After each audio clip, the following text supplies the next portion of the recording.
ছোট দুই বাচ্চা বাসার থেকে বের হয়ে গেছে প্রেমিক প্রেমিকা। এই বয়সে আমরা খেলাধুলা করছি, আর এই বয়সে বাসার থেকে বাইরে এখন বাচ্চা মেয়ে কাঁদতাছে বাড়ি যাওয়ার জন্য। দেখুন, আমরা একাই যাইতে পারবো, আমরা একা চিনি, আপনারা বুঝতে পারছেন না, একা চিনি আমরা। তোমাদের দেশের বাড়ি কোথায় বাবা? হ্যাঁ, দেশের বাড়ি কোথায়? দেশের বাড়ি কোথায়? চাঁদপুর। চুপ করে থাকো সবাই। আপনি একটু বাসায় যদি পৌঁছায় দেন না, আমরা তোমার একাই পোষাতে ব্যবস্থা তো করা হচ্ছে।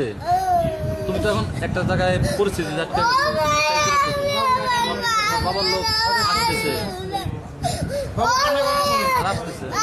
আরে ভালো লাগতেছে না, বাসায় যাবো, আপনারা তুমি তো বুঝতে ছোট মানুষ, তুমি তো আমরা যাইতে যাইতে পারবা পারবো, না। আমরা যাইতে পারবো, আপনি বুঝতে পারছেন, আমরা যাইতে পারবো। পারবা না বাবা, তুমি ছোট পারবো মানুষ। না। আমরা পারবো যাইতে। লোক আসতেছে, গাড়ি ঠিক করে দিতেছে, তোমরা যাও। এই বাচ্চা মেয়েটার বয়স কত বা আমি বলতে পারি না, কিন্তু ওরা যে বাসার থেকে এই যে চলে আইছে প্রেমিক প্রেমিকা, খুবই বা একটা আশ্চর্যের বিষয়। এই বয়সে আমরা খেলাধুলা করছি, আর এই বয়সে ওরা এটা করতেছে। এখন মেয়ে কাঁদতাছে বাসায় যাওয়ার জন্য।